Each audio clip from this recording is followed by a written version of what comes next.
"Mr. Wade, are you just going to let them go like that?" Charlie nodded. "Don't worry about it. After how badly they just humiliated the Wells family, those guys will stop at nothing to hunt them down. They probably won't live very long, and even if they do, they'll spend every single day looking over their shoulders for the rest of their lives." Charlie added with a smile, "Besides, they'll never have the guts to set foot in the United States again. They won't even dare to have their bodies brought back for burial when they die. If they did, the next generation of the Wells family would probably dig up their graves and scatter their ashes." As the father and son ran for their lives, Orville thought Mr. Wade's punishment was brilliant. Without even lifting a finger, he'd have those two guys living in constant fear. It was the perfect punishment for them. Meanwhile, 5 bodyguards from the Wells family were still in the private room. Orville asked, "Mr. Wade, what should we do with these guys? Do you want me to just kill them, or something else?" Charlie smirked and said, "What did you have in mind?" Glancing at Kian, who was crumpled on the floor, Orville felt a surge of pure rage. He never imagined the Wells family would actually try to kill him. He was only alive today thanks to Mr. Wade. Otherwise, Kian Marsh would have already killed him. In that moment, Orville's hatred for the Wells family boiled over. He couldn't wait to tear Kian and the other 4 men to pieces. So he said quickly, "Mr. Wade, just leave these 5 to me." Charlie asked curiously, "What do you plan to do?" Orville said coldly, "I'll take them all to my farm and feed them to my dogs over the next month. We can start tonight." When Kian and the other 4 men heard this, they all cried out in terror. These hardened killers, who usually dished out death without a second thought, were now scared out of their minds. Kian was sobbing uncontrollably, begging desperately, "Mr. Wade, Mr. Orville, I know I was wrong, I really do. Please, have mercy on me, spare my life." The other 4 men were also crying and begging for their lives. Charlie looked at Orville then and gave him a mysterious smile. "They're just a few of the Wells family's dogs. Killing them is pointless. The Wells family won't care how many of their men die. I have a much more interesting idea." Kian and the other 4 men suddenly breathed a sigh of relief. Whatever was coming next, Charlie's words meant their lives had just been spared.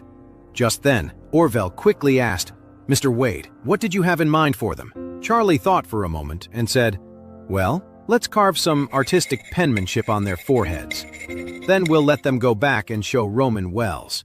After he spoke, he turned to look at the 5 men and said in a cold voice, "So, which one of you wants to go first?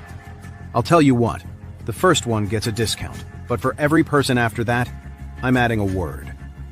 Hearing this, Kian remembered the horrible scene just moments ago when Finian had the words "Father of the Poor Hanging" carved into his forehead. His heart sank, and his first instinct was to beg for mercy again. But one of the other men, knowing there was no escape this time, suddenly yelled, "Me! I'll go first!" Then another one shouted, "I'm second! I'll be third! Me! I'm fourth!" The 4 of them went off like fireworks, claiming the first through 4th spots in a single breath. Kian, who hadn't said a word, was now left in 5th place. His face was a mask of pure despair, and he looked like he wanted to die right there on the spot. The first guy gets 4 words, the second gets 5, the third gets 6, and the 4th gets 7. I'm the 5th guy, so does that mean I get 8 words? There's no way my forehead is big enough for that.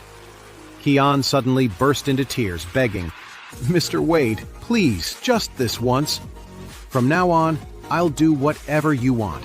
I'll follow your every command. I'll be your dog."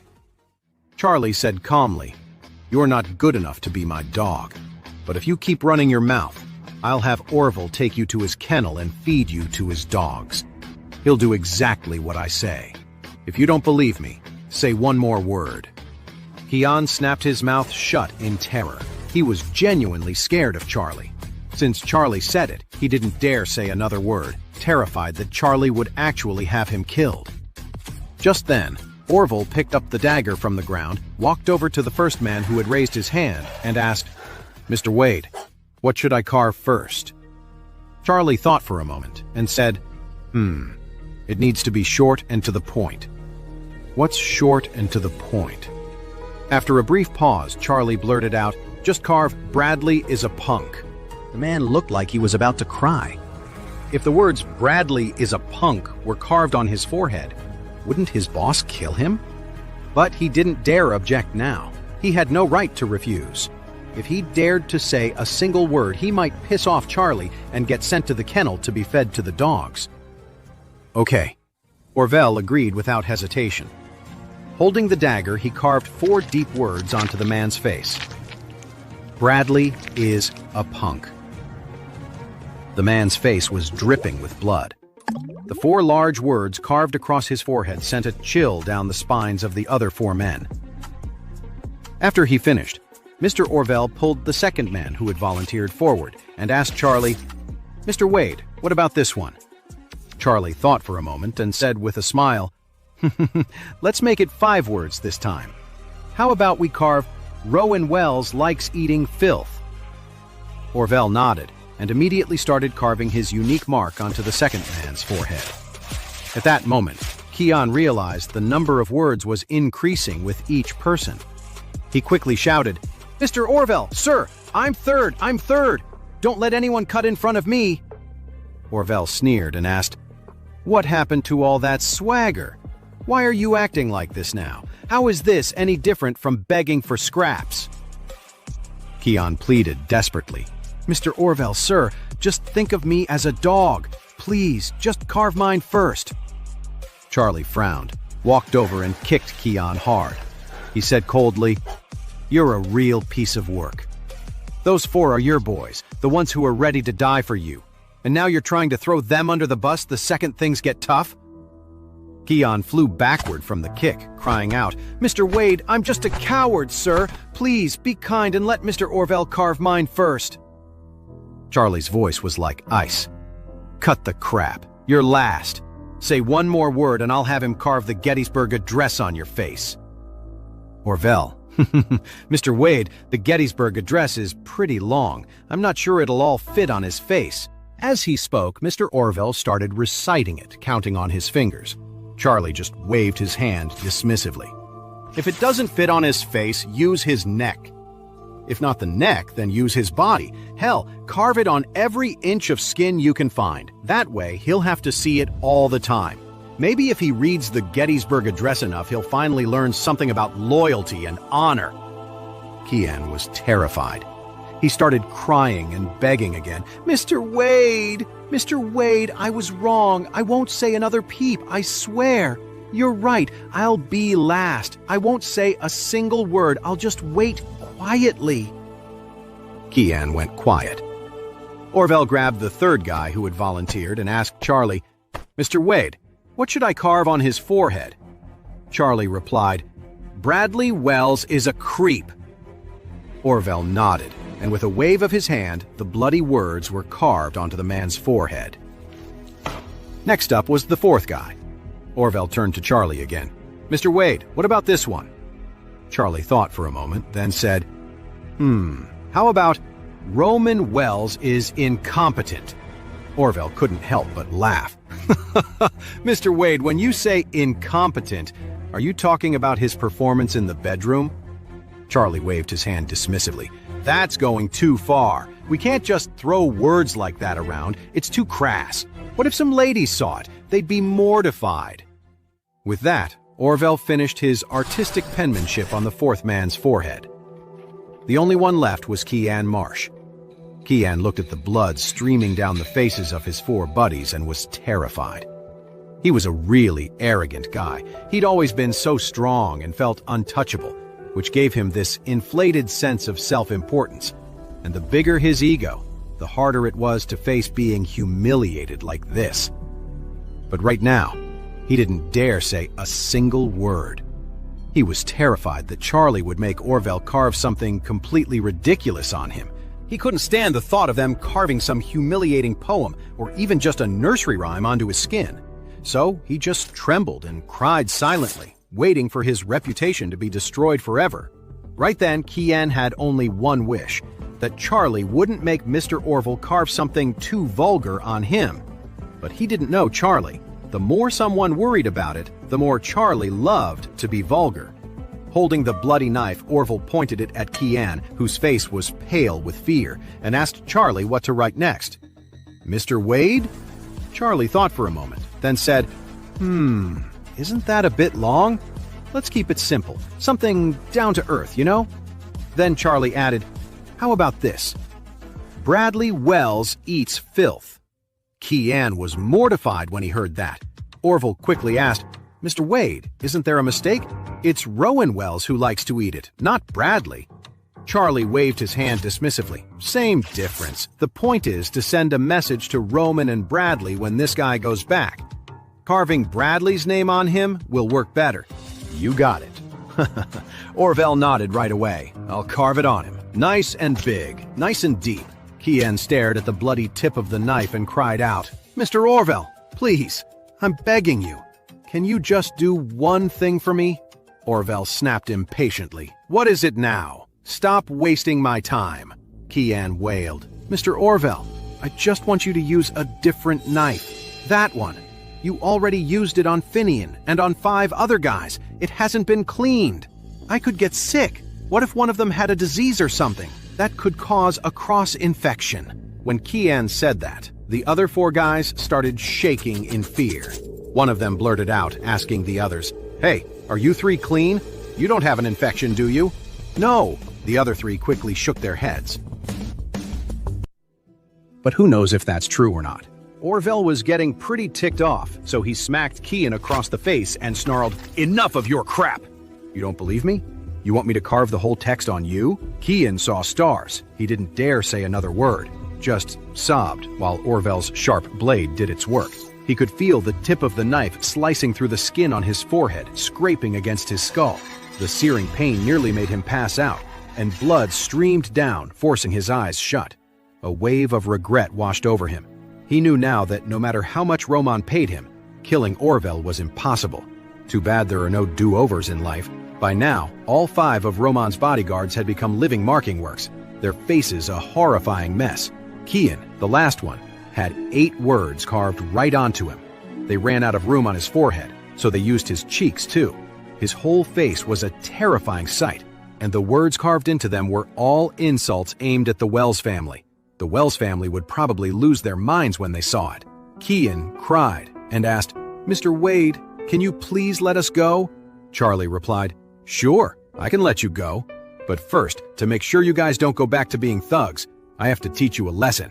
With that, Charlie grabbed the man in front of him and broke both of his arms with 2 quick punches. He then did the same to the others. In the blink of an eye, all of their arms were useless. Their careers as bodyguards, assassins, and thugs were over. No one would hire a disabled man as a bodyguard. This made it pretty much impossible for them to ever hurt anyone again. The 5 men were in agony, looking like they'd been through hell. They probably would have been more comfortable in the devil's courthouse than here.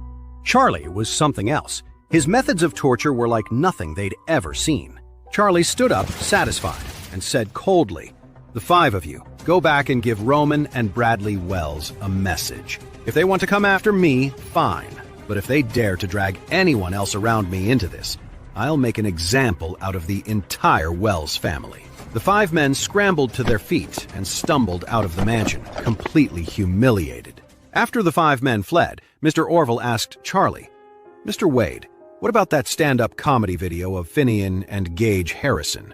Should we upload it to social media now?" Charlie waved his hand and smiled. "Hold on, let's wait a bit. Let Finian and Gage get a head start. Otherwise, the Wells family will see it the second we post it, and they'll put a price on their heads. If that happens, they probably won't live to see tomorrow morning before they're sent away." Orville said quickly, "Wouldn't it be better if they died? Those 2 deserve to die for being the Wells family's lapdogs." Charlie smiled and said, "If you hadn't made this video, killing them would have been the easiest, most worry-free option. But since you did, it's better to let them live and be worried sick. As long as they're alive, the Wells family will be a laughingstock all over the country. They'll be stuck feeling humiliated and furious all day, every day, and they won't be able to escape it. So, Finian Harrison and Gage Harrison have to stay alive. Them being alive is what makes this fun. Orville nodded immediately and said, "I understand, Mr. Wade." Then Orville asked again, "Mr. Wade, what about Roman and Bradley Wells?" Charlie glanced at the time and said, "I bet those 5 are on their way to complain to Roman right now. But Roman is a cunning guy. If he senses things are going south, he'll definitely bolt. Maybe even tonight, he'll take Bradley back with him." Orville blurted out, "Mr. Wade, we have to do something. We can't let the lion go back to the mountain." Charlie smiled slightly and said, "It's fine to let the lions go back to the mountain. The Wells family has more than just these 2 lions. Let them go back and bring out the rest. The best way is to find a chance to take them all out at once." Speaking of that, Charlie asked Orville, "Have you ever heard a certain saying?" Mr. Orville quickly asked, "Mr. Wade, what are you talking about?" Charlie smiled and said, "A family just needs to be neat and tidy." Jacob had been standing in the corner, just silently watching his son-in-law completely turn the tables and dominate the situation. He was in total shock. He couldn't understand how Charlie had become so powerful, how he commanded such a strong presence. It was a complete 180 from the Charlie that Elaine was always calling a loser at home. Just then, Charlie walked over to him. "Dad, are you okay?" he asked. Jacob quickly shook his head. I'm okay. "Oh, thank God you got here in time. Otherwise, I would have been toast." Charlie gave a small smile. "It's all right, Dad. I taught those guys a lesson. Are you satisfied?" "Satisfied. Definitely satisfied." Jacob nodded frantically, then added with a bit of worry, "Charlie, weren't you a little too rough back there? The Wells family, they're not going to come after you for revenge, are they?" Charlie just smiled. "When you're dealing with the Wells family, you can't be afraid of them coming back at you. If you don't provoke them, they'll still try to crush you. So instead of waiting for that, it's better to hit them hard first, don't you think?"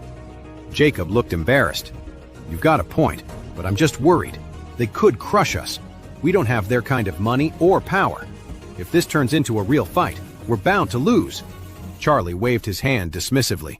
"Dad, don't worry. I'll protect Claire, and I'll make sure you and Elaine are safe too. You don't have to worry about a thing." Jacob nodded. Charlie spoke again. "By the way, Dad, so we don't worry, Claire and Elaine, we can't tell either of them what happened when we get back." Right. How could Jacob argue? If Elaine found out about something this huge, she would absolutely have his hide. She'd make their home a living hell. Charlie felt a sense of relief. The only thing he was worried about was his father-in-law not being able to keep his mouth shut and spilling what happened today. But Jacob seemed scared enough to do as he was told, so Charlie figured the secret was safe. He immediately turned to Orville. "Orville, I need you to get some more of your guys to stick with you for the next few days, and while you're at it, have some people discreetly watch over my family. Take this seriously." Orville nodded at once. "Mr. Wade, don't worry. I'll take care of everything." "Good." Charlie smiled faintly. "Okay, I'm going to take my father-in-law home. Now that this is all settled, we should get going." He then looked at Jacob. "Dad, shall we go?" "Okay." Jacob nodded hurriedly. He just wanted to get home and wrap his head around everything that had just happened. While Charlie was taking the old man home, Finian and his son were back at their own house, tearing through it like a couple of bandits, frantically grabbing all the gold and silver they owned. Naomi Harrison had no idea what was going on. When she saw that her husband also had words carved into his forehead, the phrase, "Father of the poor hanging," she rushed over to ask him what happened. "Don't ask so many questions," Finian blurted out. "We're in deep trouble. We have to pack our stuff, now. We have to leave Orris Hill tonight, or we're going to end up in an unmarked grave." "What?" Naomi asked frantically. "Where are we going?" "To Mexico," Finian said. "We're going to my brother's, and we're never coming back to the U.S. again." "What?" Naomi broke down, crying out, "Why are we suddenly going to Mexico? We can never come back? What about my parents? What about my brothers and sisters?" Finian shot back. "Do you have a death wish? Forget about your parents. They're perfectly safe here in Orris Hill. The problem is our family of 3 is going to be killed. Do you want your parents to be the ones to come and collect our bodies? Now hurry up and pack." When Gage's mother heard this, she didn't dare say another word. She knew how serious the situation was, so she rushed to start packing. Finian asked Gage, Check social media. Did Charlie post our video? Gage threw up his hands. My phone's with Charlie. He used it to film us. Damn it. Finian quickly pulled out his phone, tossed it to Gage Harrison, and said, "Hurry up and check." Gage took the phone and right away started downloading the app.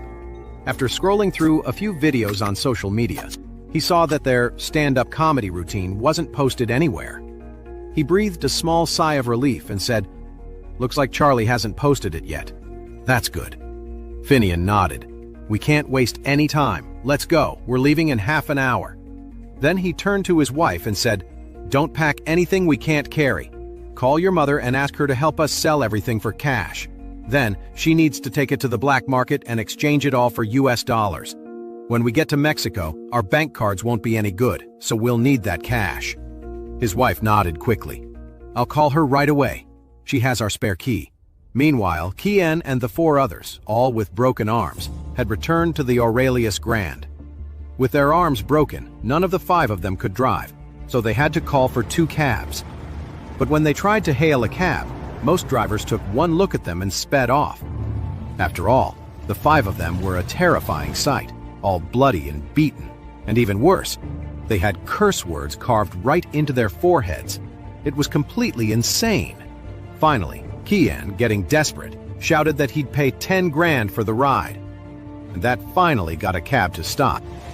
Once it stopped, all 5 of them squeezed inside. The driver said nervously, "Hey, my car only holds 5 people total, including me." "You've got one too many. You'll have to get another car."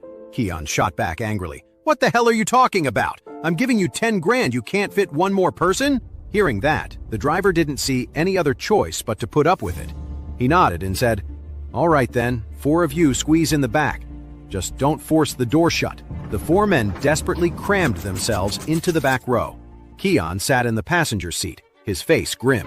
"Get us to the Aurelius Grand," he ordered, "and step on it." The driver asked nervously, "Boss, you're hurt pretty bad. Shouldn't we go to the hospital first?" "One more damn word and I'll shut you up myself," Kian shot back, looking furious. The driver flinched and immediately went quiet. One of his other guys couldn't help but speak up. "Boss, we should really go to the hospital. We need to at least get the bleeding under control and see if they can save your shoulder." "Save it," Kian snapped, his face grim. "No surgeon in the world can fix this. We need to let Mr. Wells and his sons see that we were hurt for them. They're going to have to pay for it, no questions asked. A massive severance package. On top of that, we have to make sure they know how much Charlie disrespected Mr. Rowan Wells, how he insulted him. That's the only way to make Mr. Rowan Wells go after Charlie with everything he's got and get revenge for us." Another one of the guys asked, "Boss, what about these words on our foreheads? Won't Mr. Roman and Bradley be pissed at us when they see them?" "No way," Kian said. "Charlie carved these on us because we went after Orville. The blame lies with him, and Mr. Wells will understand that. He'll get the picture.